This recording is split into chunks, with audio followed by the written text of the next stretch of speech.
어, 오늘 본문 말씀은 오순절에 성령께서 사도들과 그리고 120여 명의 그런 형제 자매들에게 성령이 임하셨습니다. 성령이 임하신 뒤로 사도들과 형제들이 성령이 말하게 하심을 따라서 그런 여러 언어들로 말하게 되었고, 그리고 베드로 사도께서 모든 사도들을 대표해서 베드로 사도께서 그리스도에 대해서 또 하나님께서 그리스도 안에서 이루신 하나님의 이 일에 대해서 유대인들 앞에서 베드로 사도께서 그처럼 증언하시고 그리고 설교하십니다. 그리고 베드로 사도님의 증언의 결과로 그 설교의 결과로 유대인들이 회개하고 그리고 세례를 받아서 그래서 그날 믿는 자의 수가 3,000이나 더했고, 그렇게 해서 이제 예루살렘 교회 공동체 사도님의 교훈을 따라 서로 교제하고 그리고 떡을 떼고 그리고 서로 물건을 서로 통용하는 그런 한 생명의 공동체, 그런 이제 교회 공동체가 탄생한 것을 그렇게 말씀하는 것이 오늘 본문 말씀입니다.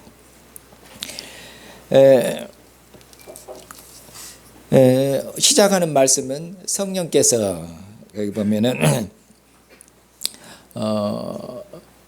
오순절에 강림하셨다고 그렇게 말씀하고 있습니다. 오순절은 이스라엘이 곡식의 낫을 된 그 첫날부터 계산해서 50일째 되는 날이 오순절입니다. 그러니까 이제 곡식의 낫을 되니까 첫 수확을 시작한 때지요. 첫 수확을 시작해서 그날을 기점으로 해서 이제 50일입니다.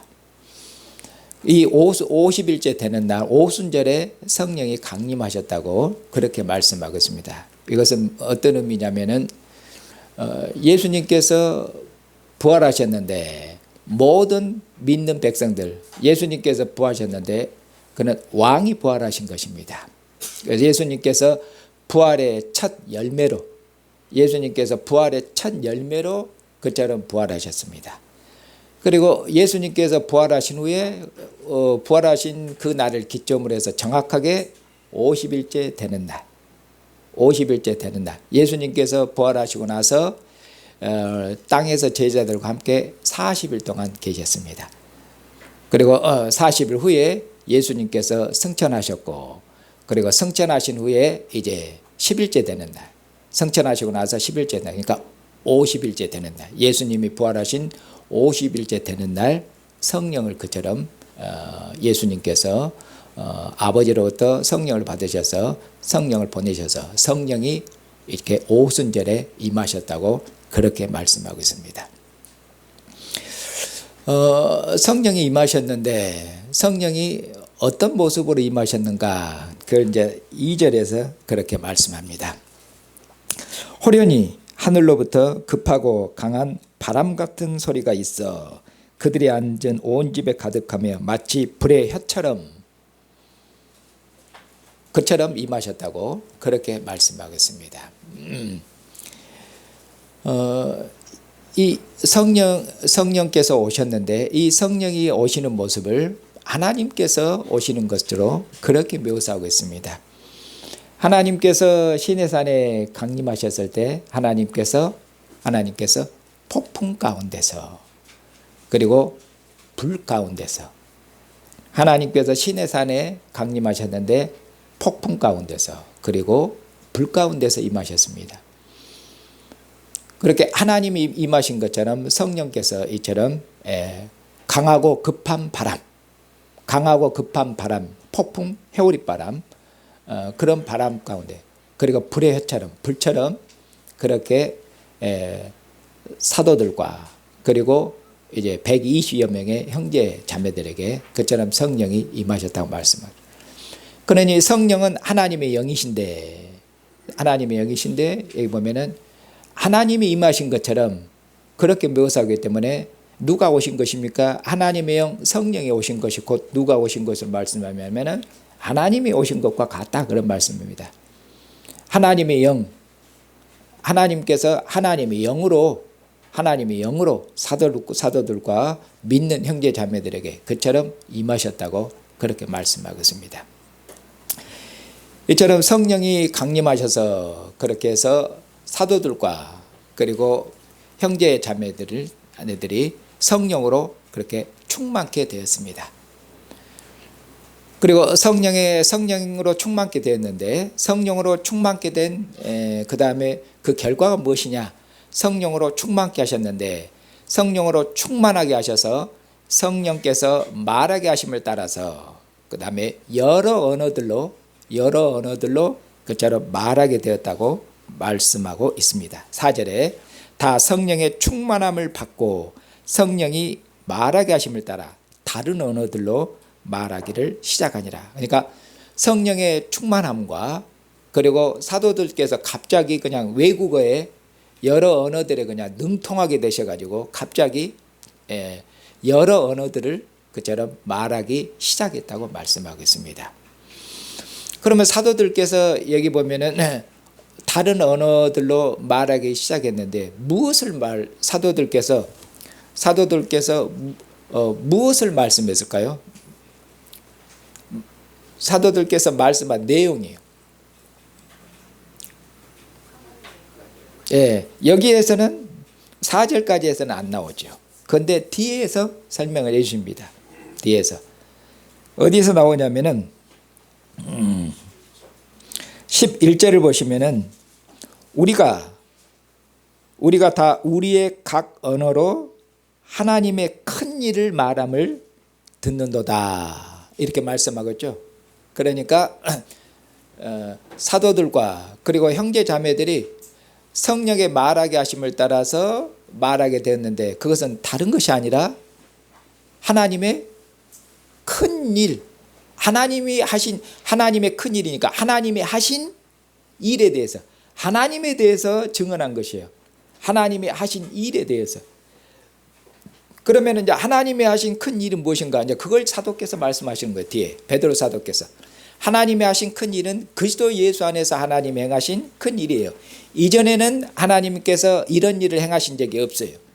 하나님이 그리스도 안에서 행하신 전무후무한 일, 하나님이 그리스도 안에서 행하신 전무후무한 일, 그런 의미로 큰 일이에요. 하나님이 그리스도 안에서 행하신 하나님의 그 큰 일에 대해서 그처럼 사도께서 또 형제 자매들께서 그처럼 증언하는 것입니다. 이처럼 사도들과 형제 자매들이 이제 여러 언어들로 말하기 시작했는데, 그때 오순절은 이스라엘의 그 명절입니다. 명절이기 때문에 온 세상에 흩어져 있는 유대인들이 다 예루살렘으로 몰려들었습니다. 몰려들어서 예루살렘에 머물고 있었는데 이 사도들과 형제 자매들이 갑자기 이제 여러 언어로 이렇게 이야기를 하니까 이 여러 나라에서 온 유대인, 경건한 유대인들이 이것을 보고 또 듣고 놀랬습니다. 왜 놀래냐면은 보니까 이 사람들이 갈릴리 사람이에요. 갈릴리 사람이라는 것은 좀 약간 좀 무시하는 말입니다. 갈릴리 사람 것은 쫙 끝에 변방, 이스라엘 쫙 끝에 변방에 있는 그 국경지대에 있는 그런 변방이 있는 속이에요. 그러니까 갈릴리 사람이라는 것은 굉장히 낮춰서 부르는 말이에요. 한마디로 이 무식한 사람들이에요. 천하고 보잘것도 무식한 사람. 천하고 보잘것없는 무식한 사람들이 갑자기 보니까 갑자기 막 우리가 태어난 곳 언어로 그렇게 말을 한다, 그 말입니다. 그런데 여기 보면은 천하 각국에서 온 유대인들이라고 이렇게 말하는데, 이 유대인들이 어떤 나라에서 왔는가 대충 세어보니까 적어도 12개국 이상에서 왔어요. 세어보면은 12개국 이상의 나라에서 왔어요. 12개국 이상의 나라 왔어요. 그러니까 사도들과 형제들이 이야기를 하는데 한 사람당 한 언어를 말해도 12개국 이상의 언어들이 지금 들려지고 보고 있는 것이죠. 그러니까 이들이 갑자기 이 제자들이 사도들이 이 외국어를 이렇게 갑자기 잘해가지고 이렇게 쌀라쌀라한 것 보고 이 사람들이, 이 무식한 사람들이 이렇게 우리말을, 우리가 태어난 곳 언어를 이렇게 잘할 수가 있는가 하고 그들이 놀랬다 그 말입니다. 그들이 놀랬어요. 그리고 또 유대인들 중에서 일부는 그렇게 말하고 있죠. 대다수는 놀랬다고 말하고 있습니다. 대다수는 놀랬는데 일부는 뭐냐, 이 사람들이 아침부터 술 취했는가. 왜냐하면은 여러 외국어가 지금 말해주고 있는데 그 중에서 알아듣는 언어가 있으면은 하나는 알아듣겠지만 외국어를 잘 이해 못하면 어쩝니까? 짤라짤라 하고 막 하면 못 알아보면 정신 나간 사람이 말한 것 같잖아요. 못 알아보면 근데 짤라짤라 하고 있어요. 미쳤는가 이런 생각도 들지요. 누가 모르는 언어로 짤라짤라 하고 있으면은 좀 정신이 획가닥한 것 같기도 하잖아요. 이 사람들이 아침부터 술 취해갖고 그냥 짤라짤라 하는구나, 이렇게 일부는 조롱을 했다 그 말입니다. 그러니까 베드로 사도께서 다른 사도들과 함께 나섰는데, 특별히 베드로 사도께서 모든 사도들의 이제 대표로, 모든 믿는 형제 자매들을 대표해서 베드로 사도께서 이제 앞에 나서서 이제 형제들아, 유대인들아, 그렇게 이야기합니다. 너희들이 지금 눈으로 보고 있는 이 일들, 내가 눈으로 보고 지금 귀로 듣고 있는 이 일들이 무슨 일들인지 내가 그것을 너희로 알게 해주마. 베드로가 그래. 그리고 지금이 몇 시냐? 아침 9시 아니냐? 아침 9시인데 아침 9시부터 술 취해갖고 이렇게 쌀다싸 하는 사람이 누가 있냐? 그러니까 없지. 우리가 술 취해서 그런 것이 아니다. 그러면서 이 일이 무엇인지, 지금 너희가 보고 있는 이 일이 무엇인지 그것을 알게 해주마. 그렇게 말씀하고 나서 베드로 사도께서 요엘 선지자의 말씀을 인용하십니다. 그러면서 요엘 선지자의 말씀을 인용하시면서 지금 이 일들은 뭐냐면은 요엘 선지자가 예언한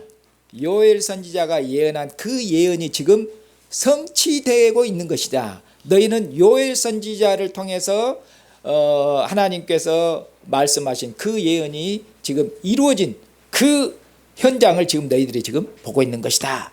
이렇게 말씀하고 있는 것입니다. 사도께서. 그러면 선지자 요엘을 통해서 예언하신 것은 무엇이냐면은 17절 21절에 있는 그런 이제 내용이죠. 17절부터 21절까지 요엘 선지자가 예언한 내용의 요점은 뭐냐면은 하나님께서 말세에 하나님의 영, 성령을 하나님께서 모든 육체에게 부어주리라. 이렇게 하나님이 예언하신 겁니다. 남녀, 이렇게 성을 초월해서, 남자 여자를 초월해서, 그리고 나이 든 사람, 어린아이, 젊은이 상관없이 남녀노소를 불문하고 이렇게 해서 모든 사람들에게 하나님께서 말세에 하나님의 영을 부어주리라고 그랬는데 지금 이 하나님의 예언이 성취됐다. 이렇게 말씀하고 있는 것이죠. 그런데 베드로 사도께서 요엘 선지자의 이 예언을 인용하실 때 문자 그대로 요엘서에 있는 말씀을 찾아보면은 똑같지가 않아요. 문자 그대로 인용하신 것이 아니라 구약 선지자의 말씀을 인용하는데 어떻게 인용하냐면은 기독론적으로 선지자의 예언을 기독론적으로 성취된 관점에서 기독론적으로 해석해서 끌어옵니다. 이것을 메시아 성취 인용이라고 그럽니다. 구약의 예언들이 메시아에게서 성취됐어요. 그래서 메시아의 성취된 관점에서 구약을 인용해요. 이렇게 말씀한다 그 말입니다. 그래서 요엘서에는 어떻게 했냐면 종말에 이렇게 안 되어 있습니다. 말세에 이렇게 안 되어 있고 그냥 그 후에 그냥 훗날에 이렇게 되어 있어요. 이날 후에 혹은 후에 이렇게 되어 있어요. 이렇게 후에 되어 있는데 이것을 종말로 말세로 바꾸어서 베드로 사도께서 말씀하고 있는 것입니다. 그러면 왜 이처럼 말세로 표현을 바꾸냐 그 말씀이에요. 왜? 구약에 있는 예언들을 그리스도를 중심으로 해석한다고 그랬잖아요. 이제 어쩝니까? 말세가 실은 말세가 시작됐습니다. 말세가 시작됐어요. 말세가 어떻게 시작됐습니까? 말세가 시작된 것을 어떻게 합니까? 지금이 말세라는 것을 어떻게 하냐 그 말이에요. 왜냐하면 하나님께서 하나님의 아들 그리스도를 하나님께서 말세 종말에 하나님이 보내시라 했거든요. 그러니까 하나님의 아들 메시아가 오셨어요. 그러니까 어쩝니까? 말세가 마지막 시대가 시작된 겁니다. 그러니까 말세를 무엇을 중심으로 해석하고 있습니까? 메시아를 중심으로 해석하고 있지 않습니까? 메시아가 오시면은 마지막 시대, 종말의 시대예요. 이처럼 메시아를 중심으로 해석해서 하나님께서 말세에 하나님의 영을 모든 사람들에게 보여주라겠는데 그것이 이루어졌다. 지금은 말세다 그 말이죠. 왜? 메시아가 오셨거든요. 마지막 시대예요. 그리고 하나님의 영이 임했어요. 그럼 하나님의 영이 임했는데 하나님의 영을 부어주셔요. 하나님의 영을 그럼 왜 부어주십니까? 하나님의 성령을 부어주셔요. 하나님의 성령을 왜 부어주시냐고요. 하나님이 말세에 모든 육체에 하나님의 영을 주셔요. 하나님의 영을 왜 주십니까? 뒤에서 말씀하시기를 하나님이 영을 주시면은 어떻게 되냐? 자, 영을 부어줄 건데 너희 자녀들은 예언할 것이요 너희 젊은이들은 환상을 보고 너희 늙은이들은 꿈을 꾸리라. 그때 내가 내 영을 남종과 여종들에게 부어줄 것이니 그들이 예언할 것이다. 이렇게 말씀하겠죠. 여기서 꿈을 꾼다, 환상을 본다. 이 말씀 무엇입니까? 예언할 것이다. 이런 말씀 같습니다. 꿈을 꾸고 환상을 꾼다. 그것은 예언한다는 말이에요. 그러면 예언한다는 것은 누가 예언합니까? 구약시대. 구약시대 모든 사람들이 예언하는 게 아니라 하나님의 영이 임한 선지자들만 예언해요. 선지자들만. 그러니까 여기 보면 하나님께서 모든 육체에 하나님의 영을 부어줘서 예언하게 할 것인가. 그러면 이제 특정한 사람들만 선지자가 아니라 이제 하나님께서 모든 사람을 다 뭘로 만들어 주시겠다? 모든 사람을 다 하나님의 선지자들로 만들어 주시겠다 그 말씀입니다. 모든 사람들을 하나님의 선지자들로. 선지자들은 그냥 앞일을 단순히 알아맞히고 미래에 대해서 예언하는 것이 아니라 선지자들은 하나님의 사자로서 하나님의 뜻을 대언하는 것입니다. 하나님의 뜻을 선포하고 하나님의 뜻을 알리는 것입니다. 그러니까 여기서 선지자 된다는 것을 우리는 단순히 그냥 무당된다고 생각하시면 곤란합니다. 잘못 이해한 것이다 그 말입니다. 무당들과 뭐 앞일을 맞추고 그 미래에 뭐 애기 끼웠고 뭐 이런 일이 아니라 모든 사람들을 하나님께서 하나님의 선지자를 만들어 주겠는데 어떤 의미로 하나님의 선지자? 모두가 다 하나님의 선지자가 되게 하셔서 다 하나님의 뜻과 하나님의 계획을 그리스도 안에서 이루신 하나님의 뜻을 알게 해주시겠다. 그런 얘기입니다.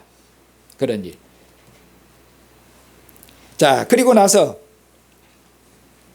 20절에 주의 크고 영화로운 날이 이르기 전에 해가 변하여 어두워지고 달이 변하 피가 되리라.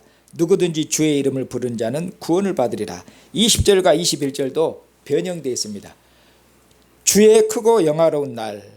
그리고 21절에 누구든지 주의 이름을 부르는 자 이렇게 됐는데 요엘서는 주라는 말씀 대신에 뭐냐면 여호와의 이름을 부르는 자는 여호와의 이름 여호와로 되어 있어요. 그 여호와를 주로 전부 바꾸고 있습니다. 그리고 이 주는 누구에게 적용하냐면 뒤에 베드로 사도님의 계속되는 설교가 뭐냐면은 뒤에 보면은 유대인들 너희들이 십자가에 못 박아 죽인 예수를 하나님께서 주가 되게 하셨느니라 해서 예수님을 주로 그렇게 뒤에 선언합니다. 그러니까 예수님의 이름을 부른 자는 곧 뭐예요? 예수님을 뭘로? 예수님을 주로 부른 자는 뭐 하리라? 구원을 받으리라 이렇게 말씀하겠죠. 왜? 여기 보면은 주의 크고 영화로운 날인데, 이 날은 뭡니까? 주의 크고 영화로운 날인데, 왜냐하면 심판의 날이에요. 심판의 날. 하나님께서 하나님의 모든 심판을 누구에게 받겠습니까? 하나님께서 하나님의 모든 심판을 주가 되신 그리스도에게 맡겼습니다.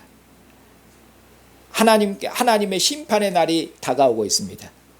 하나님의 심판의 날이 주의 크고 영화로운 날이에요. 하나님의 심판의 날이 다가오고 있어요. 이 하나님의 심판의 날이 다가오기 전에 어떻게 하라고 말씀합니까? 주의 이름을 부르는 자는 예수님을 주로 주, 이분이 만왕의 왕이요 만주의 주예요. 주의 이름을 부른다는 것은 뭡니까? 주를 만주의 주예요. 주, 하나님의 보좌 우편에 앉아있는 권세 있는 이름이에요. 그러니까 주의 이름을 부른다는 말씀 무슨 말씀이겠습니까? 한마디로 왕의 이름을 부른다, 그런 말씀이에요. 만왕의 왕의 이름을 부른다, 그 말은 무슨 말이겠어요? 왕께 복종한다는 말씀이에요. 주님의 이름을 부른 자는, 주 예수께 복종하는 자는 구원을 얻고 살 것이고, 심판으로부터 살 것이고, 그리고 주 예수의 이름을 부르지 않고 복종하지 않는 자, 주 예수의 이름 앞에 무릎 꿇고 복종하지 않는 자는 어쩝니까? 그는 심판을 받을 것이고 그는 영벌에 들어가게 될 것이에요. 그걸 말씀하고 있죠. 말세가 시작됐고 이제 세상 끝이 다가오고 있어요. 하나님의 크고 두렵고 영화로운 날, 하나님의 큰 영광의 영화로운 날인데 하나님의 큰 심판을 드러내는 날이에요. 하나님을 대항하는 모든 자들에게, 불의한 자들에게 하나님의 큰 심판을 그처럼 드러내면서 하나님의 영광을 드러내는 날이에요. 권세를 드러내는 날, 그 날인데 그 날이 이제 다가오고 있어요.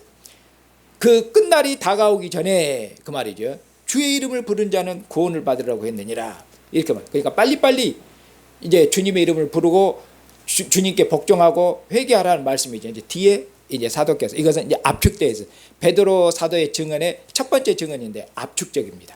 그리고 나서 이어서 베드로 사도께서 이제 두 번째 증언을 계속해 나가십니다.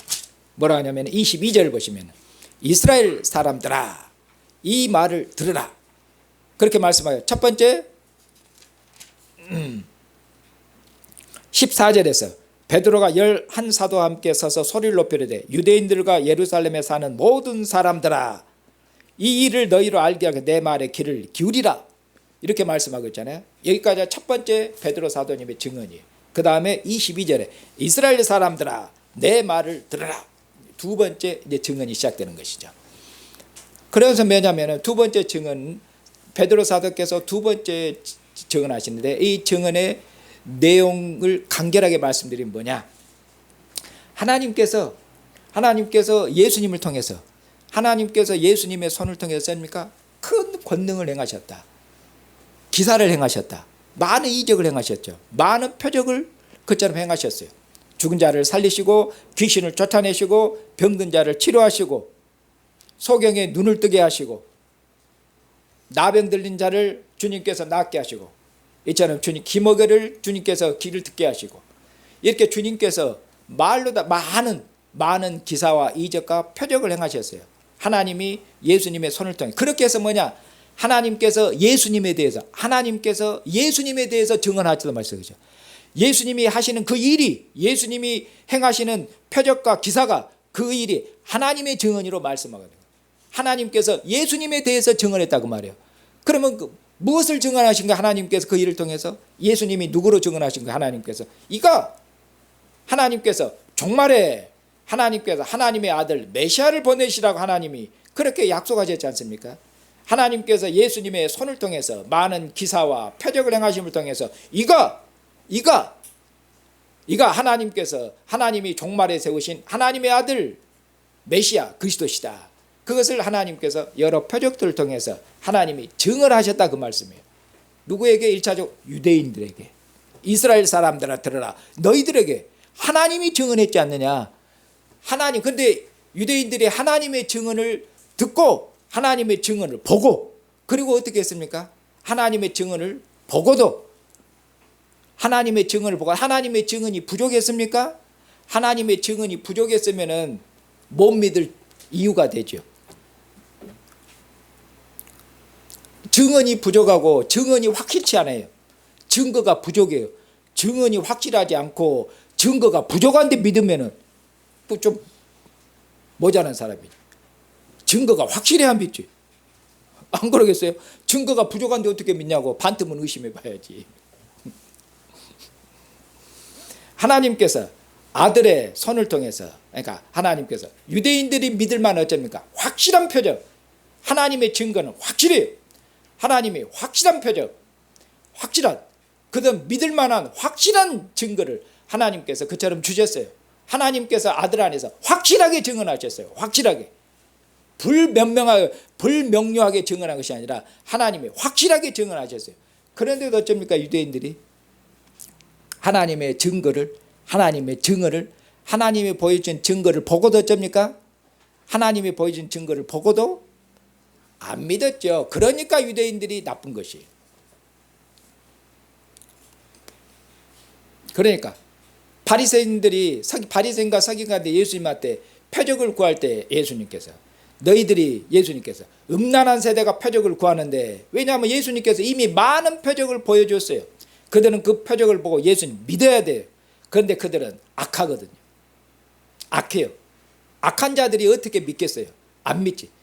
음란하고 악한 세대가 표적을 구하는데 보여줄 것이 없다, 그렇게 한마디 해주니까 더 이상 보여줄 것이 없어요. 요나가 물속에 그처럼 물고기 속에 3일 동안 있었던 것처럼 인자가 3일 동안 그렇게 고난받을 것을, 그처럼 인자의, 소위 말하는 인자의 죽음에 대해서 그처럼 이야기한 것이죠. 폐역한 세대에게 주님께서 거절당하고 죽을 것이에요. 더 이상 보여줄 표적이 없는 것들이죠. 그렇게 악한 세대에게 주님이 그렇게 말씀하죠. 이처럼 하나님께서 아들 안에서, 이처럼 하나님이 확실히 증언했는데 유대인들은 그 증언을 거절했습니다. 하나님의 증언을 안 믿었어요. 안 믿었어요. 그리고는 어쩝니까? 하나님이 보내신 이 아들을, 메시아가 아니다고, 메시아가 보여준 증거는 못 믿겠다고 거절했고, 그리고 이는 하나님의 아들 메시아가 아니다고, 그리고는 어쩝니까? 이방인들의 손을 빌어서 망해내서 예수님을 십자가 못 박아 죽여버렸습니다. 그걸 말씀하겠습니다. 그런데 하나님께서 너희들이 죽인 예수를, 예수님은, 그리스도는, 하나님의 아들은 사망에 매여 있을 수가 있는 분이 아니다. 하나님께서 예수님을 사망 가운데서 일으키셨다. 죽음 가운데서 하나님께서 그를 부활케 하셨다. 살리셨다고 말씀합니다. 그리고 뭐냐? 다윗의 말씀을 인용합니다. 다윗이 그리스도의 부활에 대해서 예언했다. 다윗이 선지자인데 다윗이 그리스도의 부활에 대해서 예언했다 하면서 시편에 있는 말씀을 인용합니다. 자, 어디냐면은 25절, 다윗이 그를 가리켜, 그리스도를 가리켜 이르되 내가 항상 내 앞에 계신 주를 배웠으며 나로 요동하지 않게 하기 위하여 그가 내 우편에 계시도다. 그러므로 내 마음이 기뻐하였고 내 혀도 즐거워했으며 육체도 희망에 가려니 이는 내 영혼을 음부에 버리지 아니하시며 그의 거룩한 자로 썩음을 당하지 않게 하실 것이미로다. 주께서 생명의 길을 내게 보이셨으니 주 앞에서 내게 기쁨이 충만하게 하시리로다 하였으므로, 이렇게 말. 30절에 다윗은 선지자라 그렇게 말씀해요. 다윗이 선지자에서 31절 미리 본 거로 그리스도의 부활을 말하되 그가 음부에 버림이 되지 않고 그의 육신이 썩음을 당하지 아니하시리라 하였느니, 이렇게 말씀하고 있죠. 시편 16편 8절 이하에 있는 말씀을 인용하고 있습니다. 그런데 시편 16편 8절에 있는 이하에 있는 이 말씀은 어떤 메시아하고 그리스도에 대하고는 전혀 상관이 없는 말씀이시에요. 그리스도에 대한 예언이 아니에요. 시편 16편 8절은 그리스도의 부활에 대해서 직접적으로 말씀하거나 예언하는 구절이 아니라는 말씀이에요. 시편 16편 8절은 그건 무엇에 대하냐? 다윗이 자기에 대한 얘기예요. 무슨 얘기냐면 다윗이 죽음의 위 가운데 있는데 어쩝니까? 하나님께서 내 영혼을, 하나님께서 여기서 내 영혼 그리스도가 아니에요. 하나님께서 내 영혼을 음부에 버리지 않고 내 영혼을 사방 가운데 버려서 썩지 않게 아니하실 것이다. 다윗이 하나님에 대한 신뢰를 말씀해요. 다윗이 죽음의 위기 가운데 있지만은 하나님이 어떻게 하실 것이다. 하나님이 나를 건지실 것이다. 하나님이 나를 구원하실 것이다. 그러니 뭡니까? 내가 죽음을 보지 않을 것이다. 썩음을 당하지 않을 것이다. 음부에 내려가지 않을 것이다. 이렇게 말씀하고 있는 것이에요. 그리스도를 얘기하고 있는 예언하는 구절이 전혀 아니라는 말씀이에요. 그런데 뭡니까? 구약 성경 전체는 그리스도의 책이에요. 왜냐하면 옛 언약이 그리스도 안에서 성취됐기 때문에 구약 전체는 그리스도의 빛 가운데서 해석이 되는 것입니다. 그러니까 하나님께서 다윗을 건지시고 구원하셨죠. 다윗은 누굽니까? 하나님께 세우신 하나님 나라의 왕이죠.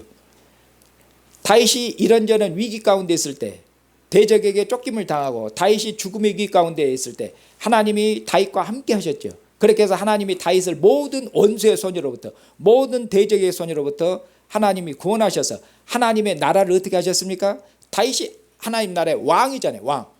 하나님이 왕을 건지신 것은 그 나라를 건지신 거고, 왕을 그처럼 든든하게 한 것은 그 나라를 든든하게 하신 것이요. 하나님께서 다윗을 구원하신, 하나님 나라의 왕을 구원하신 이 하나님의 구원의 일, 하나님의 은혜의 일이 어디서 완성됐습니까? 이제 하나님께서 세상 끝날에 다윗의 후손으로 하나님의 아들을 하나님이 보내셨죠. 다윗의 후손으로 세상 끝날에 하나님의 아들을, 그리스도를 하나님이 보내셨고, 이를 하나님이 다윗의 보좌에 앉히셨고, 하나님 나라의 왕으로 종말에 기름 부어 세우셨고, 그리고 하나님께서 하나님의 아들 그리스도를 죽은 자 가운데 살리심을 두고, 그리고 다시는 죽음이 그리스도를 손댈 수 없으므로, 그렇게 해서 그처럼 하나님을 의지하는, 하나님을 신뢰하는 왕을 구원하셨는데, 그 구원이 어떻습니까? 영원하게 된 것이죠. 다시는 죽음이 그를 해할 수 없고, 죽음을 이긴 영원한 왕이 하늘 보좌 우편에 통치하시니, 그처럼 하나님 나라가 든든하게, 하나님 나라가 영원히 그처럼 세워진 것이죠.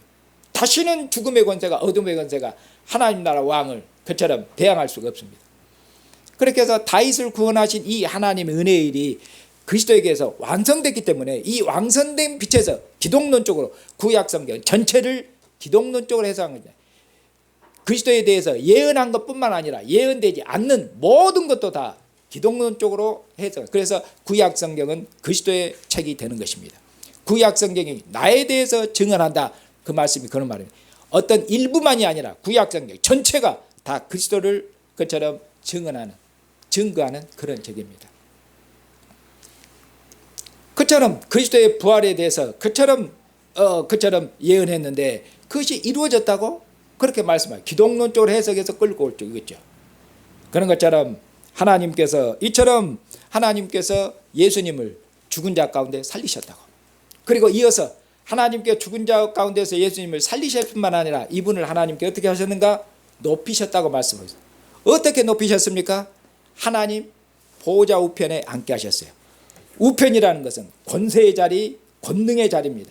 하나님 보좌 우편, 보좌는 왕자며 권세 있는 자리입니다.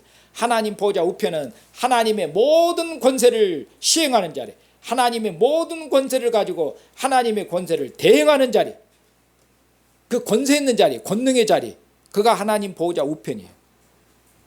하나님께서 아들을 높이셔서 하나님 보좌 우편에 앉히셨어요. 그가 만왕의 왕이 되셨고 만주의 주가 되셨어요. 하나님의 권세를 가지고 통치하셔요. 언제까지입니까? 시편 110편에 있는 말씀을 인용합니다. 또 여기 보면은 35절에 내가 내 원수로 내 발등상이 되게 가기까지 너는 내 우편에 앉아 있으라 하셨도다. 하나님께서 그리스도를 하나님 보좌 우편에 앉으셔서 통치하도록 하셨는데, 만왕의 왕이 되도록 언제까지입니까? 모든 하나님께서 모든 원수를 너의 뭐대로, 하나님의 모든 원수를 내 발등상 되기까지 하기까지, 모든 원수가 그리스도 예수 앞에, 모든 대적들이 그리스도 예수 앞에 무릎 꿇고 복종하도록까지 그리스도께서 하나님 보좌 우편에서 왕 노릇 하실 것이라고 그렇게 말씀하겠습니다. 이처럼 이제 마지막 최종 결론이죠. 이처럼 이것이 바로 뭡니까? 하나님께서 하신 큰일, 그리스도 예수 안에서 하신 하나님의 큰일이죠. 이처럼 너희들이 예수님을 너희들이 그리스도가 아니라고, 메시아가 아니라고 십자가 못 박아 죽였지만은 하나님은 그리스도를 죽은 자 가운데 살리셨고 하나님 보좌편에 앉히셔서 주가 되게 하셨느니라. 너희들이 거절해서 죽인 예수를 하나님이 살리셔서 하나님이 높이셔서 영광스럽게 하셔서 주가 되게 하셨다고, 이렇게 그리스도에 대해서, 그처럼 사도께서 예수 그리스도에 대해서 됩니까? 유대인들한테 증언했습니다. 이것이 사도께서 성령으로 충만함을 위해서, 성령으로 충만한다는 것은 우리가 뭐 뜬구름 잡거나 뭐 그냥 뜬구름 잡거나 이상한 것이 아니라, 성령으로 충만한 것은 무엇입니까? 성령으로 충만한 것은 하나님께서 행하신 일을 외국어가 됐든 방언이 됐든 아니라 하나님이 그리스도 안에서 행하신 하나님의 이 은혜일 큰 일을 그처럼 증언하는데, 이전에 베드로 사도께서 어쩌십니까? 예수께서 그리스도라는 것을 성령이 임하시기 전에는 어떻게 했습니까? 예수님이 잡히시니까 베드로 사도를 포함해서 예수님의 제자들 다 어떻게 했습니까? 다 도망쳐 버렸지 않습니까? 그리고 베드로 사도는 특별히 예수님을 3번이나 부인했죠. 예수께서 그리스도이신 것을, 예수께서 그리스도인 것을 확실히 증언해야 되는데, 그가 지금까지 제자들이 예수님을 그리스도라고 믿고 따랐지 않습니까? 예수님께서 저 가이사라 빌립보에서 야 너희들은 나를 누구라 하냐, 사람들이 나를 뭐 선지자 뭐라고 하는데 너희들은 뭐 예레미야라고 선지자인데 너희들은 나를 누구라고 해. 베드로가 주는 살아계신 하나님의 아들 그리스도십니다. 아이고 시원하게 고백 잘하네. 근데 비천한 여종 앞에서 어쩝니까? 비천한 여종 앞에서도 예수는 그리스도가 아니라 아이고 예수님 나는 전혀 모르는 사람이라고 예수님을 부인했지 않습니까? 예수께서 그리스도라는 것을 확실히 증언하지 못했어요. 언제? 성령이 임하시기 전에. 왜 증언하지 못했습니까? 죽을까 무서워서. 한마디로 두려워서, 한마디로 겁나서, 한마디로 비겁한 것이죠. 용기가 없는 것이에요. 이렇게 비겁하고 죽을까 무서워서 그렇게 한 것이. 그런데 예수님께서 승천하시기 전에, 승천하시면서 제자들 뭐랬죠? 승천하시면 주님께서 성령이 너희에게 임하시면 너희가 권능을 받고 예루살렘과 온 유대와 사마리아와 땅 끝까지 이르러 내 증인이 되리라. 그러면 여기서 너희가 성령이 임하시면 너희가 뭘 받고?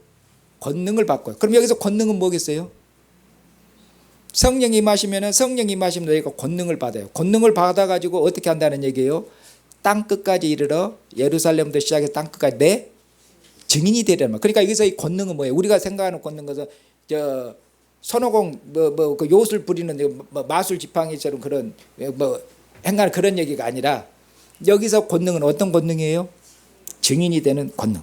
성령이 임하시면은 사도들은 절대로 실패하지 않겠다 그 말이죠. 무엇에 있어서? 주님을 증언하는 일에 있어서 주님께서 사도들을 증인으로 세웠거든요. 이전에는 실패해버렸죠.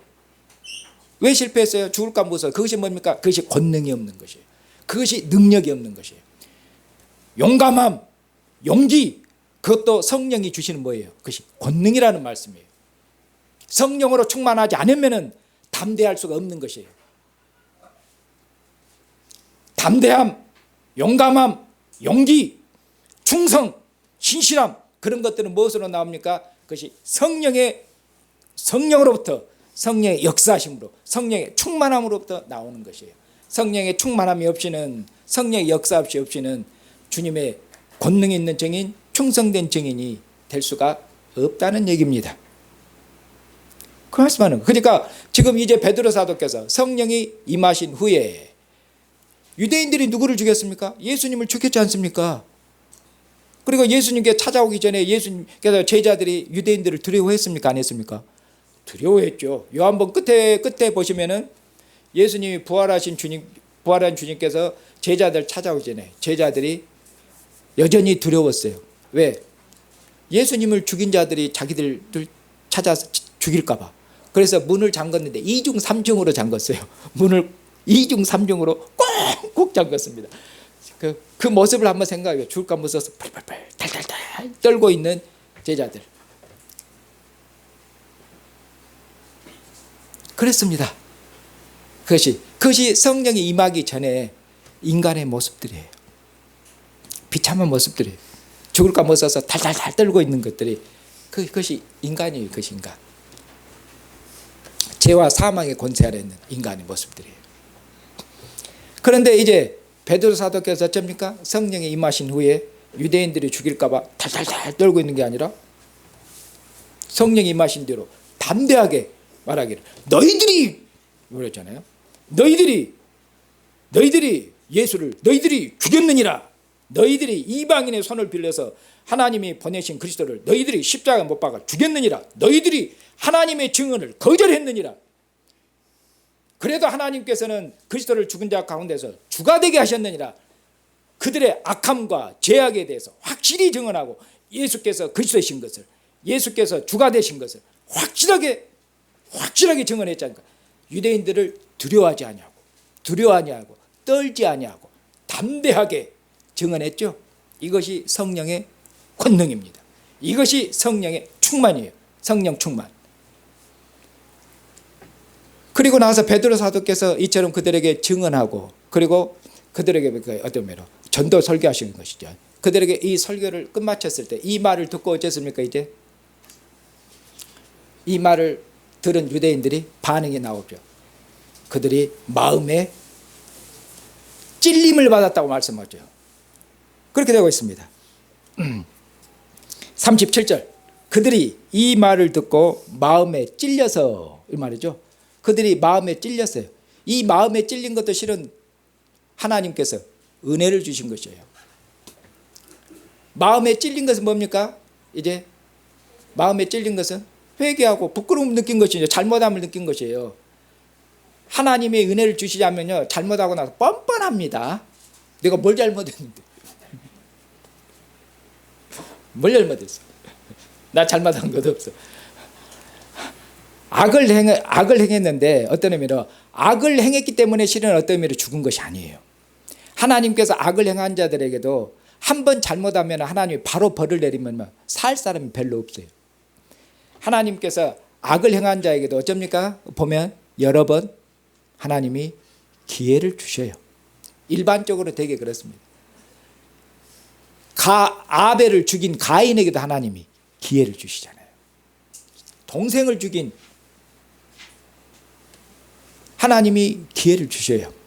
그러니까 악인이 어떤 의미로 단순히 악을 저질러서 멸망하는 것은 아니죠. 그러면 무엇 때문에 멸망합니까? 실은 하나님이 주신 기회를 발로 차버려서 죽는 것이에요. 하나님이 그의 죄에도 불구하고 하나님이 자비하셔서 기회를 주시고 은혜를 베푸시는데도 하나님의 그 은혜에 받아들이고 그가 회개하고 뉘우치고 돌이키는 것이 아니라 하나님 은혜를 계속해서 거절하는 것이죠. 그래서 회개하지 못해서 멸망하는 것이죠. 회개하지 못해서. 그래서 그들이 마음에 찔려서 베드로와 사도들에게 우리가 어떻게 해야 되냐? 마음에 찔려서 그럼 우리가 어떻게 해야 되냐? 이렇게 큰 잘못을 저질렀고 이렇게 큰 죄악을 하나님 앞에 저질렀는데 이제 그럼 어떻게 해야 되냐? 베드로 사도께 뭐라고 말씀? 회개하라. 그런 말씀. 당연히 회개해야 되죠. 회개하라. 그렇게 말. 회개하면은 하나님께 너희 죄를 용서해 주실 것이다. 회개해라. 하나님이 너희 죄를 용서해. 그리고 뿐만 아니라 너희 죄를 용서해 주실 뿐만 아니라 뭐냐? 하나님께서 약속하신 성령을 선물로 너희에게 주실 것이다. 너희 모든 자에게 너희 자녀 먼 데 있는 하나님의 이 은혜에 부르심에 응답하는 모든 자들에게 하나님께서 성령을 선물로 주실 것이다. 그렇게 말했어요. 그리고는 다시 한번 이 패역한 세대에서 패역한 세대 어떤 예수님을 십자가 못 박은 패역한 세대, 악한 세대, 음란한 세대 이런 패역한 세대에서 구원을 받아라. 누구를? 예수님을 믿어서 예수님을 그리스도로 예수님을 주로 믿어서 구원을 받으라고 그렇게 그들에게 사도께 다시 한번 권하시죠. 그러니까 뭐니까 베드로 사도님의 권면을 그들이 듣고 회개하고 그리고 세례를 받았다고 했죠. 세례를 뭐니까 예수님의 이름으로 세례를 받았죠. 주 예수 그리스도는 세례를 받는다는 것은 뭐냐? 세례를 받는 것은 씻어서 정결하게 돼서 속한다 그 말입니다. 예수님의 이름으로 세례 받은 것은 예수님의 이름으로 정결하게 되어서 예수 그리스도에게 속한 백성이 된다는 의미가 세례 받음입니다. 그들은 예수 그리스도의 이름으로 세례 받아서 그들은 죄가 용서되고 깨끗하게 되고 정결하게 되었고 예수 그리스도의 이름 주 예수 그리스도의 이름으로 세례 받아서 그들은 주님께 속한 백성이 되었습니다. 주께 속한 백성 됐습니다. 그것이 뭡니까? 주의 이름을 부르는 자들이에요. 그렇게 해서 그들은 구원을 받았죠. 그리고 이제 마지막 끝부분에 어떻게 되냐면 그러면은 이처럼 하나님께서 예수님에게 약속하신 성령을 하나님께서 사도들과 제자들에게 보내셨습니다. 사도들이 하나님께서 보내신 성령을 힘입어서 그리스도 안에서 행하신 하나님의 큰 일, 하나님의 구원의 큰 일을 하나님께서 그처럼 일을 증언했습니다. 사도의 증언이면서 이것은 곧 누구의 증언입니까? 성령님의 증언입니다. 성령께서 그들과 함께 하시고 성령의 말하게 하심을 따라서 하나님의 큰 일을 증언했다고 말하고 있지 않습니까? 그러니까 사도들의 증언이 곧 성령님의 증언이에요. 성령께서 사도들과 제자들과 함께 하시면서 하나님의 일을 증언했습니다. 그러면은 사도들 통해서 성령께서 그리스도에 대해서 하나님에 대해서 증언하게 하신 이 마지막 목표가 어디 있냐 그 말이에요. 그것은 그들이 회개하고 구원을 받기 위함이죠. 회개하고 구원을 받기 위함인데 그런데 회개하고 구원을 받기 위함인데 구원이 최종적인 게 아니라 그러면은 구원받은 공동체가 제일 끝에 출현했지 않습니까? 예수님의 이름으로 구원받은 백성들 한 명이 아니에요. 2명 이상이면 사회입니다. 공동체예요. 예수님의 이름으로 구원받은 공동체, 교회는 공동체예요. 예수님의 이름으로 구원받은 예루살렘 교회의 공동체가 여기 보면 출현했단 말이에요. 이 교회를 출생시키는 거, 교회 공동체를 출현시키는 것이 그것이 뭡니까? 그것이 성령의 증언의 최종적인 목적이에요. 성령께서 사도들과 함께 하시면서 증언의 목적은 뭡니까? 증언의 최종적인 목적. 그런 의미로 성령이 오신 목적, 최후의 목적은 뭡니까? 새로운 공동체를 짓는 것이에요. 역사상 없는, 이제까지 출현한 일이 없는 전혀 새로운 공동체. 새로운 공동체인데 이 공동체는 생명의 공동체예요. 어떤 공동체입니까? 그 어떤 공동체인 것을 마지막에 보여주겠는 거예요. 이 새로운 공동체는 예루살렘의 새로운 교회 공동체가 탄생했는데 이 공동체는 어떠한가? 사도의 교훈을 따라서 서로 교제하며 이렇게 말씀하겠죠. 사도의 교훈, 사도적 교훈이 곧 뭡니까? 사도의 교훈이 곧 그리스도의 교훈, 곧 뭡니까? 곧 복음이죠. 이전에 이스라엘 백성들이 공동체를 지었는데 그 공동체는 무엇을 따라 교제합니까? 율법을 따라 교제하죠. 그들은 단순한 세상에 있는 공동체가 아니라 그들은 세상 많은 민족 중에 한 민족이 아니라 그들은 하나님께 속한 하나님의 공동체, 하나님께 속한 공동체이기 그들은 뭡니까? 하나님의 교훈으로 하나님의 말씀으로 교제해야 돼요. 그런데 이제 하나님께서 율법을 통해서 하나님께서 그들을 가르치고 교훈하는 그런 공동체가 아니라 하나님이 세상 끝날에 아들을 보내셨고 아들을 통해서 하나님께서 그들을 가르치셨거든요. 사도들께서는 그리스도의 교훈을 가르쳐서 그리스도의 교훈을 따라서 교회가 교제하는 것이에요. 이처럼 교회는 그리스도의 교훈, 그것이 곧 복음의 진리인데 교회는 그리스도의 교훈을 따라서 복음의 진리를 따라서 교제하는 복음의 공동체며 진리의 공동체예요. 그걸 말씀합니다. 그리고 이 복음을 따라서 진리를 따라서 교제하는 그런 공동체의 구체적인 모습은 무엇인가? 뒤에 이어서 말씀해요. 무엇입니까? 떡을 떼는 것은 성찬을 두고 한 얘기입니다.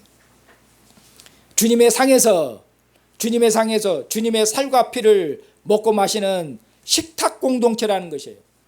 교회는 한마디로 하나님 아버지의 밥상, 주님의 밥상에서 함께 먹고 마시는 밥상 공동체, 식탁 공동체입니다. 식탁 공동체. 그리고 이 식탁 공동체는 뭡니까? 주님의 살과 피를 먹고 마시는 한 생명의 공동체, 한 식탁 공동체, 밥상 공동체인데, 이 밥상 공동체는 무엇입니까? 서로 물건을 어쩌니까? 서로 물건을, 자기들이 가진 모든 물건을 서로 통용하고 자기들이 가진 재산과 소유를 다 팔아서 어쩝니까? 필요한 사람들에게 나누어져요. 그렇게 해서 밥상 공동체에 어려운 자가 있습니까? 있을 수 있습니다. 그러나 그들을 돕습니다. 필요한 자가 없습니다. 그들이 가진 모든 소유와 재산을 그처럼 팔아서 필요를 따라서 그들이 사용할 수 있도록 그렇게 했습니다. 그래서 필요한 자가 없도록. 이것이 뭡니까? 성령이 강림하신 이후로 출현한 교회 공동체, 한 생명의 공동체라는 것입니다. 사랑하는 형제 자매님, 우리들은 이방인들이었습니다. 하나님께서 우리 이방인들에게도 하나님이 증언 안 하셨냐? 증언 안 하신 것이 아닙니다. 하나님께서도 우리 이방인들에게도 증언하셨다고 말씀하고 있습니다. 어떻게? 하나님께서 때를 따라 하나님께 우리에게 먹을 것, 마실 것을 주셔서 우리의 마음을 기쁘게 하셨다고 말씀하고 있어요. 하나님이 때를 따라 하나님이 비를 주시고, 때를 따라 하나님께서 우리에게 먹을 것, 마실 것 주셔서 우리의 입술을, 우리의 마음을 기쁘시게 함으로 하나님이 증언하셨다고 말씀하고, 하나님이 증언하셨는데, 그런데 뭡니까? 우리는 우리 조상들한테 전부 뭐만 배웠습니까? 우리는 조상들은 전부 다 거짓만 배웠죠. 우리는 우리 조상들은 뭐만 배웠습니까? 하나님이 복 주신 것이 아니라, 우리 조상들한테 우리 배운 거짓이 하나님이 복 주신 것이 아니라 누가 복 주신다고요? 누가 복 준다고요? 죽은 조상들이 복 주니라. 그러니 죽은 귀신들을 잘 섬겨라. 이것이 우리 조상들한테 배운 겁니다. 하나님께 감사하지 아니하고 우리는 귀신들한테 감사했습니다. 조상들한테 감사했고 얼마큼 제사를 많이 드렸습니다. 우리가 이처럼 귀신의 종으로 했었고 하나님 앞에 감사하지 않았습니다. 하나님께 감사하지 아니했던 우리 이방인들을 하나님께서 그리스도 예수 안에서 이제 하나님께서 우리를 부르셨죠. 복음으로 우리를 불렀습니다. 하나님께서. 그리고 우리를 그리스도 예수는 우리가 다, 여러분들이 형제 자매들 다 그리스도 예수의 이름으로 다 세례 받으셨죠. 그래서 우리 죄가 용서받았고, 그리고 우리가 그리스도 예수 안에서 하나님을 아버지로 하나님의 자녀들이 되었고, 예수님을 우리 왕으로 섬기는 주님의 백성이 되었습니다. 그리고 선물로 무엇을 받으셨습니까? 다 성령을 선물로 받았습니다. 사도들만 성령을 주신 것이 아니라, 그리고 베드로 사도님의 설교를 듣고 회개한 3,000명에만 성령을 주신 것이 아니라 이방에도 우리들에게도 하나님께서 사도에게 임하신 동일한 성령을 누구에게? 우리에게 주셨습니다. 교회는 한 성령을 마시는 성령 공동체입니다. 자, 이제 하나님께서 이제 그러면은 베드로 사도들에게 성령을 주신 것처럼 이제 우리에게 성령을 주셨어요. 성령이 없는 자는 그럼 뭡니까? 성령이 없는 자는 주를 그리스도라고 할 수 없으며 부를 수 없다고 말하고, 성령이 없으면 그는 그리스도께 속한 백성이 아닙니다. 성령이 없으면 예수님을 주라고 부를 수도 없으며, 성령이 없으면 그는 하나님의 백성이 아니며, 성령이 없으면 성령 그리스도의 영이기 때문에 그는 그리스도의 백성이 아닙니다. 모든 그리스도의 백성은 성령을 하나님께서 선물로 주십니다. 그러면 하나님께서 우리에게 성령을 주셨는데 왜 성령을 주셨습니까? 먼저 성령이 임하시면은 능력 있는 주님의 증인들이 되도록 성령이 임하시면은 사도들은 이제 각오 없습니다. 그러나 사도적인 일, 하나님께서 하시는 일이 뭡니까? 성령을 보내신 것은 하나님께서 모든 죄인들, 유대인들만 하나님의 자녀입니까? 아니지 않습니까? 이전에 하나님께서 유대인들을 하나님의 장자로 부리고 나머지 모든 인류는 다 버리신 것이 아니라 유대인들을 통해서 하나님의 모든 인류를 구원하시는 거 아닙니까?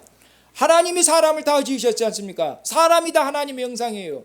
사람이 다 하나님의 자녀입니다. 다. 하나님께서는 전 인류를, 하나님이 낳으신 전 인류가 다 하나님의 자녀예요. 하나님께서는 전 인류를 하나님의 눈에 두고 계셔요.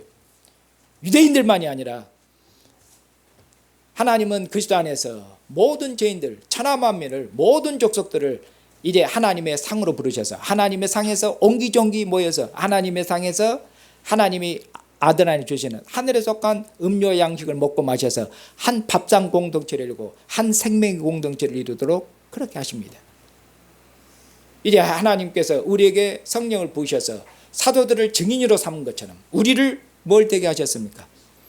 우리를 이제 증인이 되게 하셨고, 성령을 주심으로 우리가 다 누굽니까? 선지자들입니다.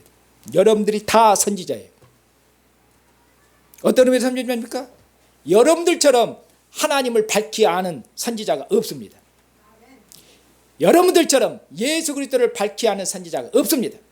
왜냐하면 유대인들은 하나님을 몰라요. 우리가 아는 것처럼 그리스도 예수의 아버지가 하나님이셔요. 유대인들은 여전히 그리스도를 모르지 않습니까? 유대인들은 여전히 그리스도를 거절. 그러니 우리는 하나님이 그리스도 예수의 아버지가 곧 우리의 아버지라는 것을 압니다. 유대인들이 알고 있는 하나님은 그들은 종으로서 알고 있는 하나님이에요. 그들은 우리가 알고 있는 하나님을 알고 있지는 못합니다. 하나님의 영이 우리에게 임하셔서 하나님을 밝히 할 수 있도록 예수 그리스도를, 주 예수 그리스도를 밝히 할 수 있도록 하나님께서 우리 모두를 다 하나님 선지자들로 되게 하셔서 하나님께서 그리스도 안에서 이루신 하나님의 큰 일, 그리스도 예수 안에서 천하만민을 세례시키고 그리스도 예수 안에 천하만민을 구원하시는 이 하나님의 능력 있는 일, 이 일을 하나님께서 우리로 알게 하셨어요. 하나님의 뜻과 하나님의 계획을, 하나님의 경륜을 알게 하셨어요. 우리가 곧 선지자입니다. 하나님이 그렇게 하신 것이에요. 그렇게 해서 우리를 어떻게, 우리가 하나님을 모르는데 어떻게 우리가 밝히 증거하겠습니까? 그리스도가 누군지 모르는데 알지도 못하면서 그리스도를 얘기하면 힘이 없어요. 우리를 이렇게 선지자 되게 하신 것은 우리가 밝히 아는 하나님, 우리가 밝히 아는 그리스도를 밝히 증거할 수 있도록, 밝히 힘없는 목소리가 아니라 힘 있는 목소리로 확신에 찬 음성으로 하나님과 그리스도를 증언할 수 있도록 그렇게 하신 것이에요. 그렇게 그리스도를 증언하는 일에 있어서 어려움이 많습니다. 안 믿는 가족이 있을 때도 우리가 가정에서나 밖에서나 그리스도를, 우리 주 예수 그리스도를, 하나님을 증언하는 데서 지금은 종교다운주의 않습니까?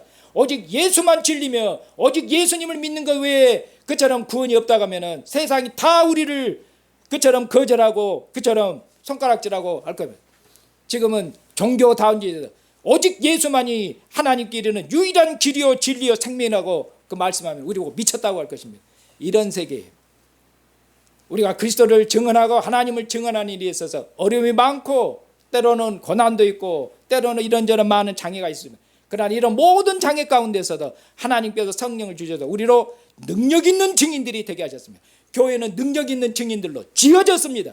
능력 있는 증인들이 하나님께 능력 있는 증인들로 지으셨기 때문에 능력 있는 증인들로 살라고 말씀한 거예요. 하나님이 능력을 주지도 않고, 하나님이 능력을 주시지도 않고 능력 있게 살려고 하면 우리가 어떻게 삽니까? 하나님이 능력도 안 주셨는데.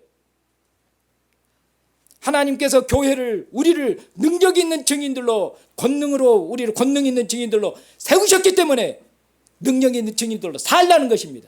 교회는 능력 있는 증인들로 지어졌습니다. 그렇게 돼 마땅히 능력 있는 증인의 삶을 사셔야 됩니다. 실패해서는 안 됩니다.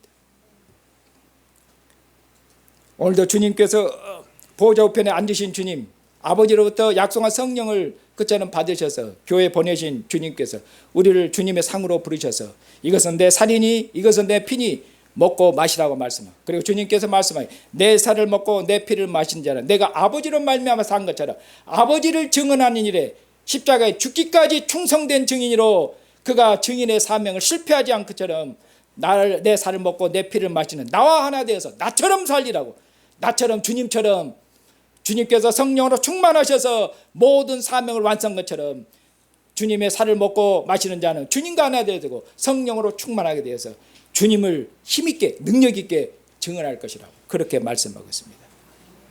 사랑하는 형제 자매님, 주님의 살과 피를 먹고 마시고 주님의 능력 있는 증인들로 우리를 되게 하시고 그리고 주님의 살과 피를 먹고 마심으로 한 생명의 공동체가 되도록 하셨습니다. 이 일을 깊이 생각하셔야 됩니다. 하나님께서 아들을 보내신 것도 실은 뭡니까? 하나님이 아들을 보내신 것도 아들의 사역이 끝마치고 성령이 오시는 것이에요. 그러니까 하나님이 아들을 보내신 것도 뭡니까? 성령을 보내시기 위함이에요. 마지막. 그러면 성령을 보내신 마지막 목표가 뭡니까? 생명의 공동체를 짓는 것이에요. 생명의 공동체는 무엇입니까? 주님께서 자기 생명을 주셔서 사랑하신 사랑으로 서로 사랑하는 것이에요. 나눌 수 없는 사랑, 깰 수 없는 사랑, 그 무엇으로도 그처럼 무너뜨릴 수 없는 사랑의 공동체, 생명의 공동체를 짓는 것이에요. 이것이 그리스도의 죽으심의 의미며 그리스도께서 이 땅에 오신 목표며 성령을 보내신 목적이에요. 그런데 사랑하는 형제 자매님, 우리가 이 한 생명의 공동체를 지난 한 주일 동안의 우리의 삶, 우리의 지난 삶을 생각해 보셔야 됩니다. 우리가 지난 삶이, 한 주일 동안 삶이 이 하나님께서 아들의 죽으심으로 말미암아 하나님께서 성령을 보내심으로 한 생명 공동체를 짓는 이것이 목표인데, 하나 되게 하시는 것이 목표인데, 우리가 이 한 생명 공동체로 지어진 교회를 위해서 이 교회의 생명을 충만하게 하고 교회의 생명을 하나 되게 하는 일에 우리가 한 주일 동안 샀는지, 아니면은 교회의 생명을 깨는데, 교회의 하나됨을 깨는데, 교회의 연합을 깨는데 하나님께서 한 생명으로 하나 되게 하는 것을 오히려 우리가 나누는 일, 그것은 하나님을 대적하는 것이고, 그것은 어둠의 일이며 교회를 무너뜨리신 것이며 그리스도의 죽음을 무효로 하는 것이며 그리스도의 죽음을 의미 없게 하는 것이며 아버지께서 성령을 보내신 것도 아무 의미 없게 만드는 것이 되는 것입니다. 모든 목표는 하나 되게 하신 것입니다. 하나님께서 아들을 보내셔서 우리를 사랑하신 사랑으로 우리가 사랑해서 이 한 생명 공동체를 이루어야만이, 그것이 하나님께서 아들을 보내신, 또 아들의 이름으로 성령을 보내신 모든 것들이 의미가 있게 되는 것입니다. 이 의미를 다시 한번 깊이 생각하시고, 어떤 여러분들이 세상에서 이런저런 일로 치이고 바쁩니다. 그러나 그런 모든 바쁨 가운데서도 교회의 마음을 쓰셔야 됩니다. 이런 모든 바쁨 가운데서 교회 공동체에 새로운 생명력, 이 교회 공동체 여러분들이 마음을 쓰고 신경을 쓰고 관심을 갖고 시간을 쏟고 모든 것을 쏟아서 교회를 하나 되게, 생명의 공동체 하나, 그것이 하나님이 하시는 일이며 성령 하시는 일입니다. 주님 오시는 그날까지 한 생명의 공동체는 이 일에 여러분들이 성령의 권능을 입에서 힘쓰시는 그런 주님의 백성들 되시기를 주님의 이름으로 축복합니다.